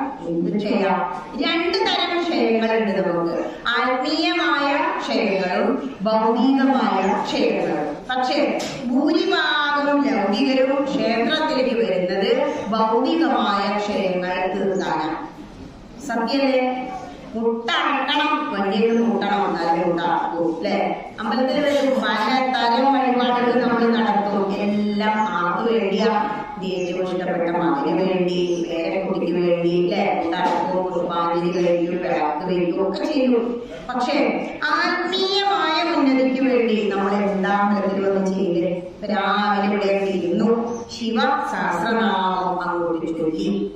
അത് ആത്മീയമായ ഉന്നതിക്ക് വേണ്ടി നമ്മൾ ചെയ്യുന്നതാണ്. ഒരു ക്ഷേത്രാന്തരീക്ഷത്തിൽ ഒറ്റയ്ക്ക് വീട്ടിലിരുന്ന് ചിന്തിക്കുന്നതിനേക്കാൾ എത്രയോ ഇരട്ടി ഫലം അങ്ങനെ കൂട്ടായിരുന്നിട്ടുള്ള നാമജപത്തിനുണ്ട്. അത്രയും പ്രായമായ മുത്തശ്ശിമാരെ കൈകാര്യം പറഞ്ഞാൽ വലിയ പ്രായമായി കഴിഞ്ഞ അങ്ങനെ വന്നിരുന്ന് ആ മഹാദേവന്റെ തിരുനടയിൽ ഈ പൊരി വെയിലത്തിരുന്ന് ചൂടൊക്കെ സഹിച്ച് അങ്ങനെ ചൊല്ലിക്കൊണ്ടിരിക്കുക. ഓം നമഃ ശിവായ. ഭഗവാൻ അത് കാണാതിരിക്കില്ല. ചിത്രകൂട്ടന്റെ കണക്കുപുസ്തകത്തിൽ അത് എഴുതപ്പെട്ടിട്ടുണ്ടാവും. കാരണം മഹാബലി ആദ്യത്തെ ജന്മത്തിൽ കള്ളനായിരുന്നു. ഈ കള്ളനും ഈശ്വരവിശ്വാസം ഉണ്ടായിരിക്കും. ബുദ്ധിമാന്മാരായിരിക്കും കള്ളന്മാര്. എന്നും അമ്പലത്തിൽ വരും. ഭണ്ഡാരം ചാർത്തില്ല. അവിടെ ഭണ്ഡാരം വെച്ചതിന് ഭണ്ഡാരം നമ്മൾ ചാർത്താൻ തൊഴുതാണ്. എത്ര വലുതാ ചെറുതാന്ന് ആരും നോക്കില്ല. യഥാശക്തി തഥാവരം, അത്രേ വേണ്ടു. ഇനിയോ ഇല്ലാത്തവരെന്ന് പറഞ്ഞാൽ നമ്മളെ കാര്യങ്ങൾക്കൊക്കെ നമുക്ക് പൈസ ഉണ്ടല്ലോ, അങ്ങനെ വേണം ചിന്തിക്കാൻ. വഴിപാട് യാഗമാണ്, സമർപ്പണമാണ്. അതുകൊണ്ട് ഒരിക്കലും അതിൽ നമ്മൾ മോശമാവാൻ പാടില്ല. ഇതുപോലെ ഇദ്ദേഹം വന്നു ഭണ്ഡാരം ചാർത്തില്ല. ഭഗവാനോട് തൊഴുത് പ്രാർത്ഥിക്കാം. ഹേ മഹാദേവ, ഇന്ന് വലിയൊരു വീട്ടിലാണ് മോഷണം, അതുകൊണ്ട് അനുഗ്രഹിക്കണേ. നല്ല മഴക്കാലം. അങ്ങനെ പ്രാർത്ഥിച്ചതും കാലത്ത് വഴുക്കി കന്നടിച്ചങ്ങനെ വീട് മരിച്ചു. നമസ്കരിച്ച പോലെ ഉണ്ടാ മരിച്ചു. അവിടെ ചെന്നു. സമയത്ത് ചിത്രകൂട്ടൻ കണക്കുപുസ്തകം എടുത്ത് വെച്ചു. ഇങ്ങനെ ക്യൂ നിൽക്കുകയാണ് ആത്മാക്കൾ. ശരീരം ഇവിടെ പോകുള്ളൂ. 5 വായുക്കളുണ്ട് നമ്മുടെ ശരീരത്തിൽ നിന്ന്. പ്രശ്നോപനിഷത്ത് എടുത്ത് വെച്ച് നോക്കുമ്പോൾ നമുക്ക് കാണാം. ഈ 4 വായു മരിക്കുമ്പോ പോകുന്ന 5ാമത്തെ വായു ചിന്തയിൽ വെച്ച് നമ്മുടെ ശരീരം ഭസ്മമാകുമ്പോഴേ അതിൽ നിന്ന് പോകും. ആ സമയത്ത് ചിതയിൽ കൊണ്ടുപോയി വെക്കുമ്പോ നമ്മുടെ ആത്മാവിന് ഒരു പ്രാർത്ഥനയുണ്ട്. ഈശാവാസ്യോപനിഷത്ത് എടുത്താൽ കാണാം. ചുടലയിൽ പോലും ചൊല്ലാൻ പറ്റുന്ന ഒരു മന്ത്രം. വായുരമതമതേകം ഭസ്മാന്തം ശരീരം കൃതോ സ്മര കൃതം സ്മര കൃതോ സ്മര കൃതം സ്മര. വായുവും അനിലനും, അതായത് പഞ്ചഭൂതങ്ങളായി വിഘടിക്കാൻ പോകുന്ന ഈ ശരീരത്തിൽ നിന്നുകൊണ്ട് ഹേ ഭഗവൻ, ഞാൻ എന്തെങ്കിലും സൽക്കർമ്മങ്ങൾ ചെയ്തിട്ടുണ്ടെങ്കിൽ എന്റെ ആത്മാവിനെ ആ നേർവഴിക്ക് നയിച്ചാലും. ഇങ്ങനെ പ്രാർത്ഥിക്കുന്നേ. ചുടലയിലെത്തുമ്പോ നമ്മൾ 5ാമത്തെ വായു പോകുമ്പോ ജീവൻ ആത്മാവ് പ്രാർത്ഥിക്കും. നമ്മളുടെ ആ സ്ഥൂല ശരീരത്തിലേറി നമ്മളെ അങ്ങ് കൊണ്ടുപോയി കഴിഞ്ഞാൽ ചിത്രകൂട്ടൻ കണക്കുപുസ്തകം എടുത്ത് വെച്ച് നോക്കുമ്പോ ബാലൻസ് ചെയ്യേണ്ട കോളം, ഈ കോളം മുഴുവൻ നിറഞ്ഞിരിക്കുന്നു. കാരണം ഒരുപാട് പേര് മോഷ്ടിച്ചു, ഉപദ്രവിച്ചു. ഇദ്ദേഹം മഹാഭാഗ്യാണ്, മഹാബലി. ഇപ്പുറത്തെ കോളം നോക്കിയപ്പോഴോ ഒരു പുണ്യം കാണാനുണ്ട്. 5 മിനിറ്റ് സ്വർഗത്തിലേക്ക് ഒരു യോഗ ഉണ്ടെന്ന് പറഞ്ഞത്. ആദ്യം എന്താ വേണ്ടതെന്ന് ചോദിച്ചു. നമ്മളാണെങ്കിൽ എന്താ ചെയ്യാം? ടേസ്റ്റ് ഇല്ലാത്തതൊക്കെ ആദ്യം കഴിച്ചിട്ട് അവസാനം രുചിയുള്ളത് കഴിക്കും ഇല്ലേ? ഇയാൾ ബുദ്ധിമാനാണ്, കള്ളനല്ലേ. എനിക്ക് ആദ്യം സ്വർഗം മതി എന്ന് പറഞ്ഞു. അന്ന് പോകണം. ദേവേന്ദ്രനോട് പറയാം, പിന്നെ അവിടെ ഇരിക്കപ്പെടുന്നില്ലല്ലോ, നിങ്ങളെക്കാൾ യോഗ്യതയുള്ള ഒരാൾ 5 മിനിറ്റ് ഇവിടെ വന്നിട്ട് ഇറങ്ങിക്കോളൂ എന്ന് പറഞ്ഞു. ദേവേന്ദ്രനെ ഇറങ്ങി മാറിയിരുന്നു. അപ്പൊ വേഗം അങ്ങോട്ട് കയറി ആ ദേവേന്ദ്രന്റെ സിംഹാസനത്തിൽ അവിടെ ഇരുന്നു. ആരവിടെ? ഞാൻ ദാനം ചെയ്യാൻ പോവുകയാണ് അങ്ങനെ പ്രഖ്യാപിച്ചു. അപ്പൊ ഓടി ദാനം ചെയ്യുന്നു എന്നുള്ള എല്ലാവരും ഓടി വരുമല്ലോ. ആ സ്വർഗത്തിലുള്ള എല്ലാവരും ഓടി വന്നു. എന്തൊക്കെയാ അവിടെ ഉള്ളത്? ദേവേന്ദ്രന്റെ വലിയ കുതിര, ഉച്ചൈശ്രവസ്, വലിയ ആന, ഐരാവതം, കൽപ്പതവൃക്ഷം, ഇങ്ങനെ എന്തെല്ലാം സ്വർഗത്തിലുണ്ടോ അത് മുഴുവൻ ദാനം ചെയ്തു. 5 മിനിറ്റ് കഴിഞ്ഞപ്പോ പടന്മാരൊന്നും ഇറങ്ങിക്കോളും, സമയം കഴിഞ്ഞു. ഇറങ്ങി സന്തോഷമായി അടച്ചു. ചിത്രകൂട്ടനോട് ചോദിച്ചു, ഇപ്പൊ ആ കോളം ഒന്ന് ചെക്ക് ചെയ്തു പറഞ്ഞു. ഇതിപ്പോ ബാലൻസ് ആയിട്ടുണ്ടല്ലോ, ആലോചിച്ച് നോക്കൂ. ഈ കോളം നടന്നു ഒരുപാട് 5 നിമിഷം നേരം കൊണ്ട് ബുദ്ധിമാനായ ആ ബലി ഒരുപാട് പുണ്യപ്രവർത്തികൾ ചെയ്യുന്നു. അതാണ് സൽക്കർമ്മം ചെയ്യണം എന്ന് പറയുന്നു. അപ്പ തീരുമാനിച്ചു ഭഗവാൻ, അടുത്ത ജന്മം ഈ ബലിയായി മഹാബലിയായി ജനിക്കുന്നു. രാവണൻ രാക്ഷസനായിരുന്നു, മഹാബലി രാക്ഷസനായിരുന്നു, പ്രഹ്ലാദൻ രാക്ഷസനായിരുന്നു. ഭഗവാൻ മോക്ഷല്ലേ കൊടുത്ത് പാതാളത്തിൽ ഇപ്പോഴും കാവൽ നിൽക്കാണ് വിഷ്ണു. മഹാബലിക്ക് വേണ്ടി ഭഗവാൻ ഭക്തപ്രിയനാണ്. ഭക്തൻ എന്താണോ ആഗ്രഹിച്ചത് അതങ്ങ് നിറവേറ്റി കൊടുക്കും. മഹാദേവ, ശിവരാത്രിയായിട്ടൊന്നും തുറന്നു തൊഴാൻ പറ്റില്ലേ? ഇന്ന് തന്നെ എന്തായാലും തുറക്കില്ല. ആഗ്രഹിച്ചതേ ഉള്ളൂ. കണ്ടു, തിരുമേനിക്ക് വന്ന് തുറക്കാൻ തോന്നിയില്ലേ? പ്രത്യക്ഷ കൃഷ്ണനാണ് ഭഗവാൻ, മഹേശ്വരനാണ്. ശിവായ വിഷ്ണുരൂപായ വിഷ്ണവേ ശിവരൂപിണേ ദക്ഷയജ്ഞവിനാശായ ശ്രീരുദ്രായ തേ നമഃ. വിഷ്ണു തന്നെയാണ് മഹാദേവൻ, ശിവൻ തന്നെയാണ് വിഷ്ണു എന്ന് നമ്മുടെ പുരാണങ്ങൾ പറയുന്നുണ്ട്. നോക്കൂ, നമ്മുടെ മനസ്സ് സർവന്തര്യാമിയാണ് ഭഗവാൻ. ഒന്ന് മനസ്സിൽ വിചാരിക്കേണ്ടു, അത് സാധിക്കും. ഭഗവാൻ ഭക്തന്മാരുടെ മുന്നിൽ അങ്ങനെ താഴ്ന്നു നിൽക്കുന്നു. അതാണ് മഹാബലിയുടെ മുന്നിൽ ഈ കഥ മാവേലി വെച്ചൊന്നാ നമ്മൾ ചോദിക്കാം. ഓണത്തിന്റെ പിറകിലുള്ള കഥ. ഹൈന്ദവരെല്ലാം ആചാരങ്ങളും അനുഷ്ഠാനങ്ങളും ഉണ്ടോ? എല്ലാം ഈശ്വര കഥകളുമായി ബന്ധപ്പെട്ടതാണ്. പക്ഷെ ഒരു വിരോധാഭാസം എന്താണോ? നമ്മൾ എത്ര പേരാ ഓണം, വിഷു, തിരുവാതിരയെല്ലാം കളിക്കില്ല. മറ്റു മതസ്ഥരെ നമ്മൾ നോക്കണം, അവരുടെ പോസിറ്റീവ്സ് നമ്മൾ എടുക്കണം. എന്നൊരാഘോഷമുണ്ടെങ്കിലും അവരവരുടെ പ്രാർത്ഥന കേന്ദ്രങ്ങളെ ബന്ധപ്പെടുത്തി ആഘോഷിക്കുക. നമ്മൾ വിഷുക്കളി കാണാൻ എവിടെയാ പോവുക? വിഷു ആയ നിർബന്ധമായും ഇവിടെ വന്ന് തിരുമേനി ഒരണ തരും, അല്ലേ, ഒരു 1 രൂപ തരും. ഈ പുഷ്പാഞ്ജലിയുടെ ഒപ്പം അത് വാങ്ങണം. അത് ലക്ഷങ്ങളാണ്. മഹാദേവനെ പൂജിച്ച പ്രസാദത്തിനൊപ്പം നമുക്കത് തരുന്നത്. വർഷത്തിലൊരിക്കലേ കിട്ടും.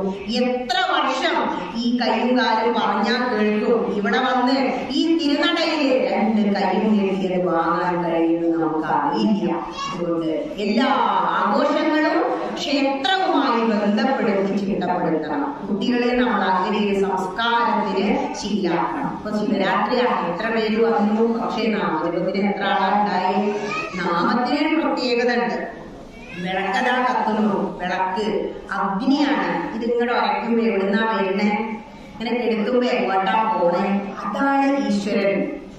നമുക്ക് ഇവിടെ ഒന്നും ഇല്ലാതെ മഹാദേവൻ വന്നിരിക്കുന്നുണ്ടാവും. ഇവിടെ കൃഷ്ണനായി, മഹാദേവനായി, വിഷ്ണുരൂപിയായി, ശിവരൂപിയായി ഒരൊറ്റ ശക്തിയായ ആ പ്രപഞ്ച ശക്തി ഇവിടെ ഏതെങ്കിലും ഒരു കോണിൽ നിന്ന് ഓരോരുത്തരെ വീക്ഷിക്കുന്നുണ്ടാവും. എത്ര പേര് ആ ജ്ഞാനയജ്ഞത്തിന് വന്നു. ഈ കുട്ടി എന്തൊക്കെയാ പറഞ്ഞ് എല്ലാം സർവന്തര്യാമിയായ ശ്രീ പരമേശ്വരൻ അങ്ങനെ വീക്ഷിച്ചുകൊണ്ടിരിക്കും. നമുക്ക് തോന്നും പറ്റില്ല, ഒരിക്കലും പറ്റില്ല. കാരണം മനസ്സാക്ഷി എന്ന് പറയില്ലേ, നമ്മുടെ ഉള്ളിന്റെ ഉള്ളിൽ ഒരു പൊരിയായി ഭഗവാൻ അങ്ങനെ സർവസാക്ഷിയായി വിളങ്ങിക്കൊണ്ടിരിക്കുന്നുണ്ട്. നമ്മൾ അതിനെ കുറിച്ച് ആലോചിക്കുന്നില്ല. ഓരോ കർമ്മങ്ങളും കർമ്മയോഗമായി ചെയ്യണം എന്ന് ഭഗവത്ഗീത പറയുന്നു. ഇനി ശിവരാത്രിയുടെ മഹാത്മ്യം പറയണമെന്ന് പറഞ്ഞിരുന്നു. ശിവരാത്രി എന്താന്ന് പറഞ്ഞു? ശിവരാത്രി ആഘോഷം പണ്ട് മുതലേ നമുക്കുണ്ട്. ഇന്ത്യയിൽ മുഴുവനുണ്ട് കേട്ടോ. ഓണം എന്നൊക്കെ പറയുമ്പോൾ, വിഷു എന്നൊക്കെ പറയുമ്പോൾ നമ്മുടെ കേരളത്തിലേ ഉള്ളൂ. പക്ഷെ ഇന്ത്യയിൽ അങ്ങോളം ഇങ്ങോളം മാത്രമല്ല, ഇന്തോനേഷ്യയിലുണ്ട്, ശ്രീലങ്കയിലുണ്ട്, പിന്നെ നേപ്പാളിലുണ്ട്, നമ്മുടെ രാജ്യങ്ങളിലൊക്കെയും ശിവരാത്രി ആഘോഷിക്കുന്നുണ്ട്. ഒരു കഥ. മഹാദേവൻ ശ്രീ പാർവതി ദേവിയെ വിവാഹം കഴിച്ച ദിവസം അന്നാണ് നമ്മൾ പൊതുവെ പറഞ്ഞപ്പോൾ നമ്മൾ ഫസ്റ്റ് എന്ന് പറയേ, അതല്ലേ, ഇത്രയേ ഉള്ളൂ. ആദ്യം മഹാദേവൻ സതീദേവിയെയാണ് കല്യാണം കഴിച്ചത്. ഈ സതീദേവിയുടെ കഥ ഭാഗവതം നടത്തുന്നുണ്ടെങ്കിൽ നിങ്ങൾക്ക് അറിയും. എങ്ങനെയായിരിക്കണം ഒരു ഭാര്യാഭർത്തൃബന്ധം എന്നുള്ളത് വളരെ വ്യക്തമായി നമ്മുടെ പുരാണം പറയുന്ന കഥയാണ് ദക്ഷയാഗം. ദക്ഷ പ്രജാപതി ഭക്തനായിരുന്നു. ഈ ദക്ഷ പ്രജാപതിയുടെ മകളായിരുന്നു സതീദേവി. പക്ഷേ ദക്ഷ പ്രജാപതി ശത്രുവായി കണ്ട ഈ ചുടലാഭസ്മവും പൂശി കഴുത്തിൽ പാമ്പിലിട്ട് നടക്കുന്ന ആളെ ആരെങ്കിലും മരുന്നാൻ കഷ്ടപ്പെടുമോ? സതീദേവി സ്നേഹിച്ചത് മഹാദേവനെയായിരുന്നു. തപസ് ചെയ്യാം. എന്നിട്ട് സതീദേവിയെ കല്യാണം കഴിച്ചു കൊടുത്തു. നമ്മളിവിടെ എന്താ പോറ്റി കൊടുക്കുന്നില്ലേ? ഞാൻ പ്രേമിച്ചുണ്ടോ, അയാളെന്നെ വേണം, ഇതൊന്നും ചിന്തിക്കില്ല, അത് കൊടുക്കും, അനുഭവിക്കാതെ അനുഭവിക്കട്ടെ വിചാരിക്കും. അതുപോലെ അങ്ങട് കല്യാണം കഴിച്ചു കൊടുത്തു. എന്നിട്ടോ നേരെ കൈലാസത്തിൽ കൊണ്ടുപോയി സുഖമായ ഒരാളെ താമസിച്ചു. പക്ഷേ ദക്ഷയാഗം നടക്കുന്ന സ്ഥലത്തേക്ക് പോകണ്ടാന്ന് പറഞ്ഞു ഭർത്താവ്. എന്നിട്ടും സതീദേവി പോയി. അരുത് എന്ന് പറഞ്ഞു. കുടുംബനാഥനാ ശ്രീ പരമേശ്വരനാ പറഞ്ഞ് അനുസരിക്കാതെ പോയി. അത് കാരണം എന്താണ്ടായി? അവിടെ അഗ്നിയായി മാറി. അവിടെ തന്നെ ഇരുന്ന് ദേഹത്യാഗം ചെയ്യുമ്പോൾ സതീദേവി അതോടുകൂടി ശ്രീ പരമേശ്വരന് സങ്കടമായി. മഹാദേവൻ ദേഷ്യത്തോടു കൂടി തപസ് ചെയ്യാൻ തുടങ്ങി. ധ്യാനത്തിലിരിക്കായിരുന്നു. ആ സമയത്ത് ശ്രീപാർവതി ദേവി സതീദേവിയുടെ പുനർജന്മമായ ഹിമവാന്റെ പുത്രിയായി ജനിക്കുക പ്രാർത്ഥിച്ചു. എനിക്ക് മഹാദേവനെ വരനായി ലഭിക്കണം. മഹാദേവനാണെങ്കിലോ സതീദേവി അല്ലാതെ ആരെയും ഞാൻ കല്യാണം കഴിക്കില്ല. തപസ്സില. എന്നിട്ട് എന്താണ്ടായേ? തപസ് മുറിക്കാൻ വേണ്ടി വിഷ്ണു ഭഗവാൻ കാമദേവനെ അയച്ചു. കാരണം രാക്ഷസന്മാർ താരകാസുരനും മറ്റും എന്താ വരം വാങ്ങിയിരിക്കുന്നത്? മഹാദേവൻ ഉണ്ടാകുന്ന കുട്ടിയെ ഞങ്ങളെ കൊല്ലാവും, ദേവന്മാരെ ഉപദ്രവിക്കാം. മഹാദേവന് കുട്ടി ഉണ്ടാവണമെങ്കിൽ കല്യാണം കഴിക്കണ്ടേ? അതുകൊണ്ട് കാമദേവൻ വന്നു. തപസ്സടക്കാൻ നോക്കി. കാമനെ 3-ാം തൃക്കണ്ണ് തുറന്ന് കത്തിച്ചു കളഞ്ഞു. എന്നിട്ടോ വീണ്ടും തപസ്സായി. പക്ഷേ പാർവതി ദേവിയുടെ കഠിനമായ തപസ് കാരണം മഹാദേവൻ അവിടെ ഇരിക്കപ്പുറമില്ല. അതാണ് നമ്മളിവിടെ ഇരുന്ന് ഇങ്ങനെ സ്തുതിച്ചു കഴിഞ്ഞാൽ ഇരിക്കാൻ കഴിയില്ല. മഹാദേവൻ എന്ത് ചെയ്തു? എങ്കിലും ഒന്ന് പരീക്ഷിക്കാം. ശ്രീപാർവതി ദേവിയുടെ അടുത്താണ് പ്രത്യക്ഷമായി. പരീക്ഷണങ്ങൾ പലതും നടത്തിയപ്പോഴും ഞാനിതാ ജടാധാരിയാണ്. സ്മരണകളിലെ ദേവിന്റെ കഴുത്തിലും കയ്യിലും ഒക്കെ പാമ്പുകളാണ്. വാസുകിനാഥുണ്ട്. ഞാനാകെ ചുടലാഭസ്മം പൂശി നട്ടപ്പാതിലേക്ക് ചുടലയിൽ പോയി നൃത്തമാടുന്ന നടരാജനാണ്. ഇതൊന്നും പാർവതിക്ക് പ്രശ്നമല്ല.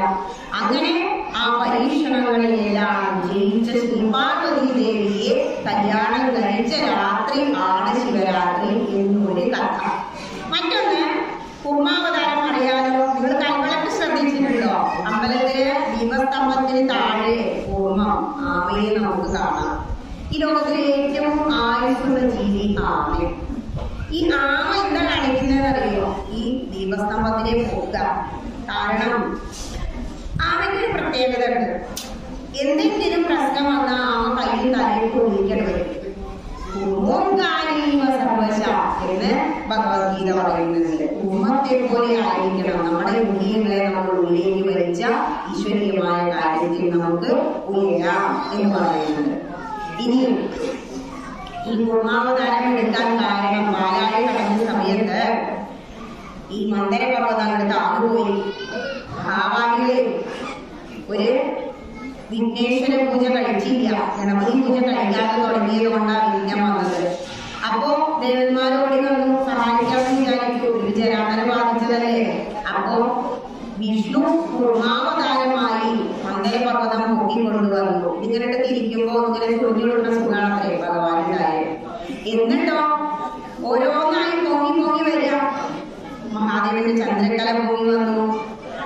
ലക്ഷ്മി ദേവി പൊങ്ങി വന്നു. ഇങ്ങനെ ഓരോന്നായി പൊങ്ങി വന്നപ്പോൾ ഓരോരുത്തരായിട്ട് എടുത്തു. അവസാനം കാളകൂട വിഷം പൊങ്ങി വന്നപ്പോഴോ ആർക്കും വേണ്ട, പേടിച്ച് ഓടാൻ തുടങ്ങി.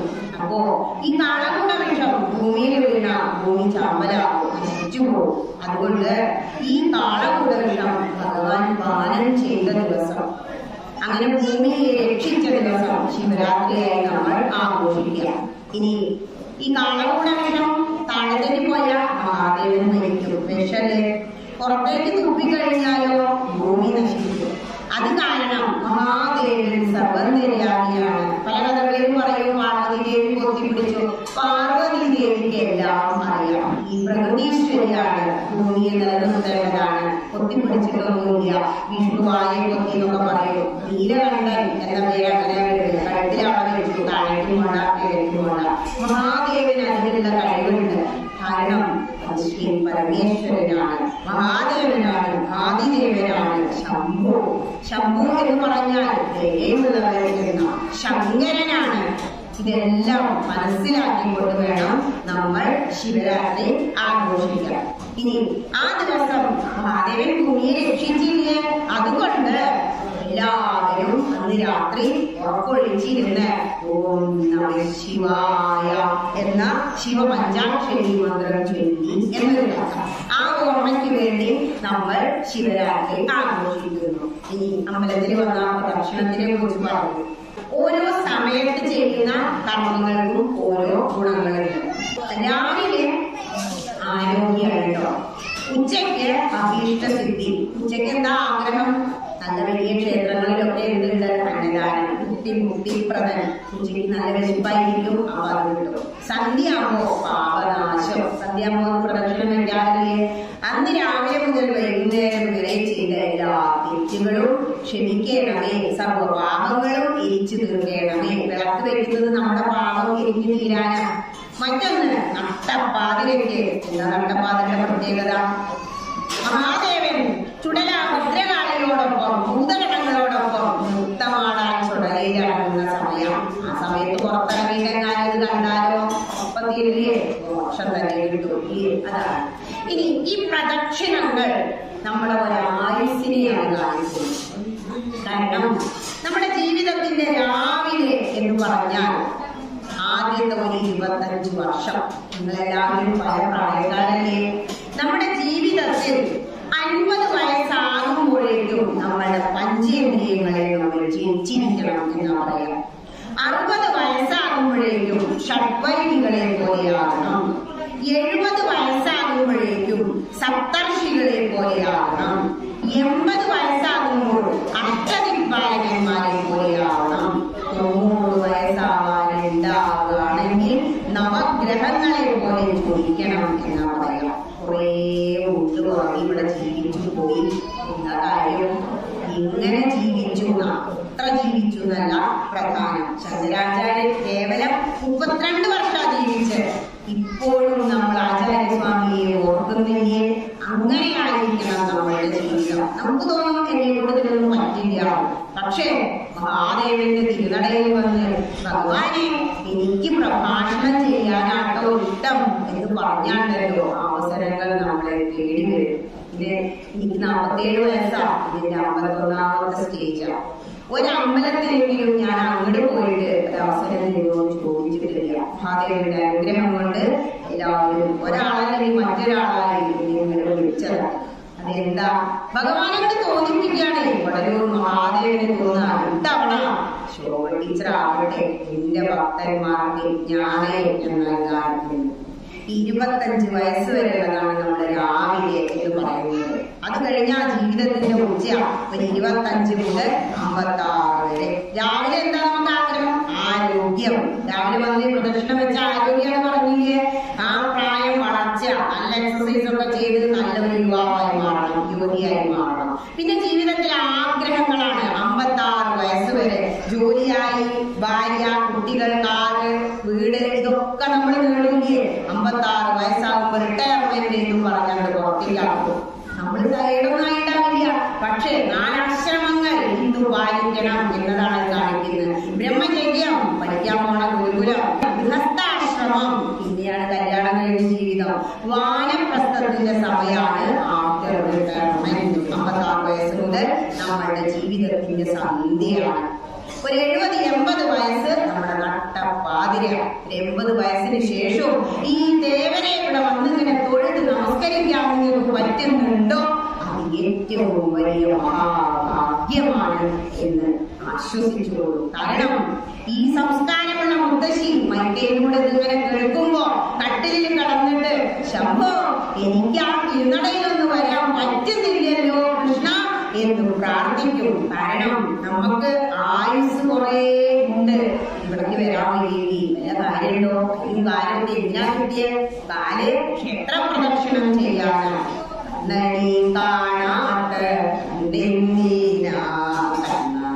ഭഗവാനെ കാണാനാണ് കണ്ടു കിട്ടി. ഭഗവാൻ അർച്ചന നടത്താനാണ് നമുക്ക് കൈകൾ കിട്ടിയത്. ക്ഷേത്ര പ്രദക്ഷിണം ചെയ്യാനാണ് കാലുകൾ കിട്ടിയത്. രുചി നോക്കാനല്ല, നാമം ചൊല്ലാനാണ്. അഗ്നിയെ പോലെ കത്തിജ്വലിക്കുന്ന ഈശ്വര നാമങ്ങൾ അങ്ങനെ ചൊല്ലിയാൽ അഗ്നി പോലെ അറിഞ്ഞ് ചൊല്ലിയാലും അറിയാതെ ചൊല്ലിയാലും അത് നമുക്ക് ഫലം കിട്ടും. ഇങ്ങനെയാണ് പ്രദക്ഷിണത്തിന്റെ തത്വം. അവസാനം വാനപ്രസ്ഥം, സന്യാസം. ന്യസിക്കണം, എല്ലാം ത്യജിക്കാം. പോകുന്ന സമയത്ത് അയ്യോ അതെനിക്ക് കൊണ്ടുപോകാൻ പറ്റില്ലല്ലോ എന്ന ഒരു വിഷമം ഇല്ലാതെ എങ്ങനെയാണോ പരീക്ഷിത്ത് മഹാരാജാവ് 66-ാമത്തെ വയസ്സിൽ 7 ദിവസം ഭാഗവതം കേട്ടിട്ട് വടക്കോട്ടിൽ തിരിഞ്ഞിരുന്നിട്ട് പറഞ്ഞൂത്രേ. ശ്രീശുഖബ്രഹ്മർഷി ചോദിച്ചു, ഏ രാജാവേ, ചക്രവർത്തിയാണ്, വേണമെങ്കിൽ അങ്ങ് ജീവിക്കണോ? പറഞ്ഞൂത്രേ, വേണ്ട. ശ്രീശുഖബ്രഹ്മർഷി, ഞാൻ ഈ ശരീരം വെടിയാൻ ഇപ്പോൾ തയ്യാറാണ്. മഹാദേവനെ ഇവിടെ അങ്ങനെ വന്നിരുന്ന് ജപിക്കുന്നില്ലേ നിങ്ങൾ?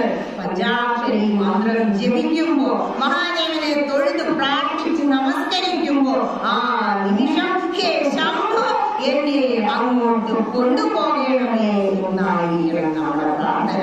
അവസാനം ഒരു കാര്യം കൂടി പറഞ്ഞു നിർത്താം. നിങ്ങൾ എനിക്ക് നിർത്താൻ പോകില്ല, അതവസ്ഥ. കമ്മിറ്റിക്കാർക്ക് ഒരുപാട് കാര്യങ്ങൾ നടത്താനുണ്ട്, അത് കിട്ടാൻ പറയും. എന്തായിരിക്കണം പ്രാർത്ഥന, അതുകൂടി പറയാം. നമ്മൾ ഈ നടയിൽ വന്ന് നിൽക്കുമ്പോ പ്രായക്കാരാണ്, ഇപ്പോഴും നമ്മൾ പ്രാർത്ഥിക്കേണ്ടത് അനായാസേന മരണം വിനാദന്യേന ജീവനം തവ സാന്നിധ്യം ദേഹിമേ പരമേശ്വരം എന്നായിരിക്കണം. അതായത് അനായാസേന മരണം, ഹേ മഹാദേവ, എനിക്ക് അനായാസേന പെട്ടെന്നുള്ള മരണം, അതായത് അസുഖം പിടിച്ച് കയ്യും കാലും നീട്ടാൻ വയ്യാതെ കിടത്തരുതേന്ന് പ്രാർത്ഥിക്കുക. പെട്ടെന്ന് ജീവൻ പോവാം, അതായിരിക്കണം നമ്മുടെ പ്രാർത്ഥന.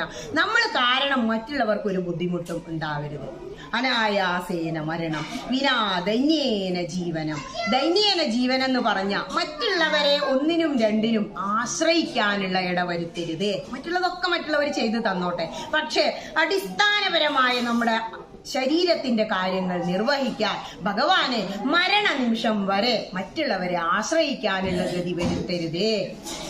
ധന്യേന ജീവനം ദേഹാന്തേ തവ സാന്നിധ്യം. ഹേ ശ്രീ പരമേശ്വര, മരണസമയത്ത്, ഈ ദേഹത്തിന്റെ അന്ത്യസമയത്ത് അങ്ങയുടെ സാന്നിധ്യം എന്റെ ശരീരത്തിൽ ഉണ്ടായിരിക്കണമേ.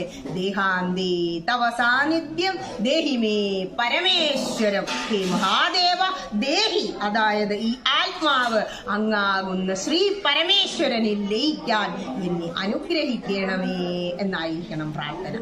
ഇതൊരു ജ്ഞാനയജ്ഞാണ്. പറഞ്ഞ സമയമായി. എന്തെങ്കിലും ഭാഗം എവിടെങ്കിലും വിട്ടുപോയത് സംശയം ഉണ്ടെങ്കിൽ ചോദിച്ചോളൂ, പറയാം. ജ്ഞാനയജ്ഞാണ് ഒരു അമ്പലത്തിൽ നടത്തേണ്ടത്. ജീവിതത്തിൽ നിങ്ങൾ ഇത്ര സമയം, എത്ര മണിക്കാണ് നമ്മൾ തുടങ്ങി? 11:30 മണി, 12:30, 1.5 മണിക്കൂർ ആയത് നിങ്ങൾ അറിഞ്ഞോ? അതാണ് ഈശ്വര കഥകളുടെ മഹിമ. 1.5 മണിക്കൂർ അവിടെ ഇരിക്കും. ഒരു ക്ലാസ് എടുക്കാന്ന് പറഞ്ഞാൽ കുട്ടികൾ 40 മിനിറ്റ് പോലും ഇരിക്കില്ല. പക്ഷേ നിങ്ങൾ ഇങ്ങനെ ഇളകാതിരുന്നില്ലേ? എത്രയോ പ്രായം ഉള്ളവരാ, കയ്യും കാലും വേദന, നമുക്ക് ഒരുപാട് അസുഖങ്ങളും വേദനകളും മനോവിഷമങ്ങളും ഉള്ളവരാ. നിങ്ങൾ ഇങ്ങനെ ശ്രദ്ധിച്ചിരുന്നപ്പോ, ഭഗവാനോട് ചേർന്നിരുന്നപ്പോ നിങ്ങൾ നിങ്ങളുടെ ശരീരത്തെ മറന്നില്ലേ? നിങ്ങൾ ആത്മാവായി മാറിയില്ലേ? അതാണ് ഒരു സത്സംഗത്തിന്റെ മഹിമ. ഏതായാലും മഹാദേവൻ ഇനിയും വലിയ വലിയ ആചാര്യന്മാരെ വരുത്തി നിങ്ങളെ അനുഗ്രഹിക്കട്ടെ. ഇതൊരു ജ്ഞാനയജ്ഞാണ്, അമ്പലങ്ങളിൽ നടത്തണം എന്ന് പറഞ്ഞില്ലേ? എന്ത് യജ്ഞം നടത്തിയാലും അതിൽ ചുതി, തെറ്റുണ്ടാവും. നമ്മൾ മനുഷ്യരല്ലേ? ഈ യജ്ഞം നമ്മൾ എന്ത് ചെയ്യണം? അപ്പോ ഭഗവാനിൽ അങ്ങോട്ട് സമർപ്പിക്കണം. നിങ്ങൾ സമർപ്പിച്ചില്ലേ നാമജപം? അതുപോലെ സമർപ്പിക്കാൻ പോവുകയാണ്.